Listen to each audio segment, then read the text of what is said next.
Very pleased to say that joining us from Mogadishu is Ali Omar, who is Somalia's Minister for Foreign Affairs. Minister, thank you very much indeed for your time. Was your government caught by surprise on Friday when Israel recognized Somaliland as an independent state, or were you expecting it? No, thank you very much. I'm the State Minister, not the Foreign Minister. To correct, I think we were not surprised, but we knew this is a reckless decision to recognize a subnational of another country's region as an independent state. This is something new to the internal law, and it doesn't go anywhere. I think this is a useless exercise. What do you hope might be achieved at this emergency meeting of the Security Council later? We are very grateful. We have received a lot of support throughout the international community, whether it's African Union, Arab League, OIC, IGAD, East Africa, European Union, and many more. And we are hoping to see similar support from the Security Council, which is the highest legal body in the world, which has many superpowers are member of that organization, and we hope that they will uphold the international law and condemn this reckless decision. This is a great violation of the Somali sovereignty to integrity. This will have a negative impact in the region, which is already fragile and fragmented.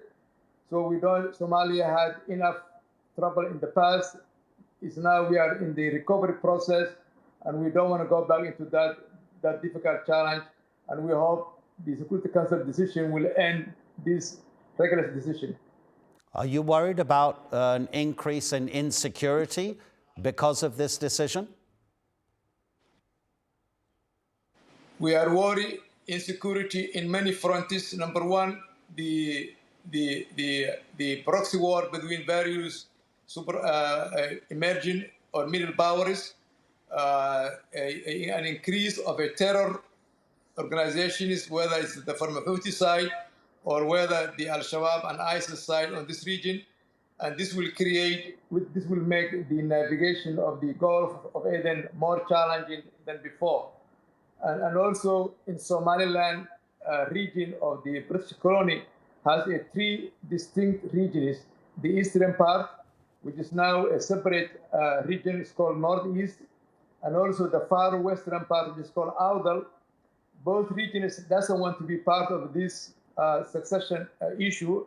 So a conflict within those groups may also be a possibility. So the region has already volatility, and additional external influences will simply create more trouble and more challenges.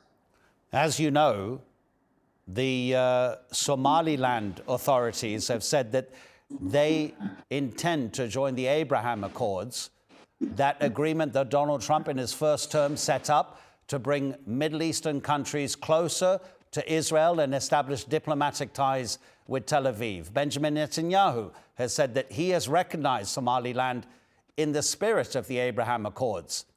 If Washington recognizes Somaliland, this will greatly complicate the matter even further. In the continent of Africa, when the independence was received in 1960s, the discussion at that time was whether we should have one country called Africa, or whether we need to go back to the pre-colonial entities, which means the different ethnic groups, or whether we should contain the independence borders. And that was the decision.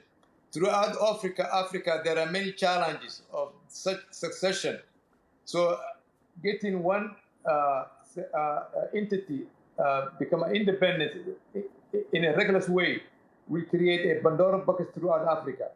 To answer your question, the Abraham Accord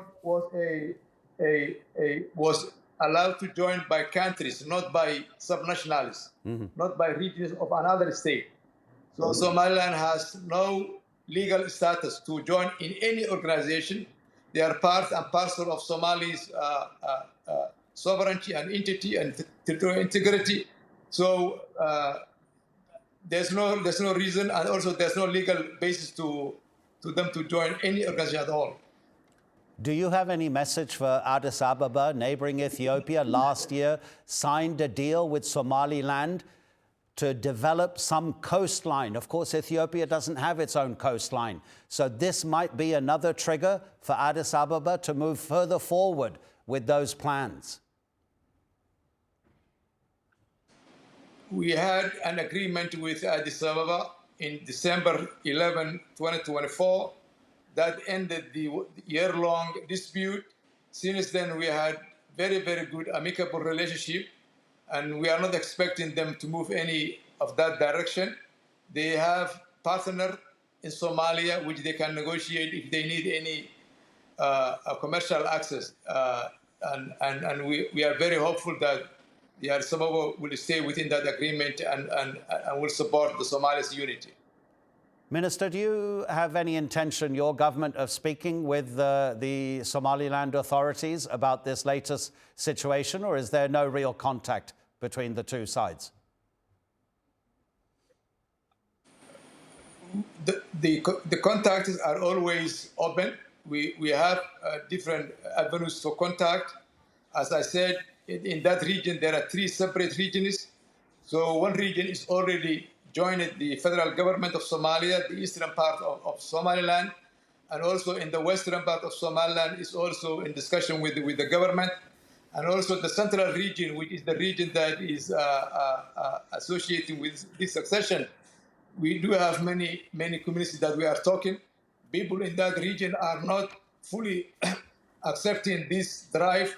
There are many opposition within that group, whether it's in Burqa or in Hargeisa or in Berbera. And we have contacts in all those regions. The people of Somalia doesn't want to proceed this reckless move, and we are sure that this will not succeed and will fail, and Somalia will come back and have a fair discussion and have an agreement to finish this drive of succession issue. Somalia's State Minister for Foreign Affairs, Ali Omar, thank you so much indeed for talking to us on TRT World.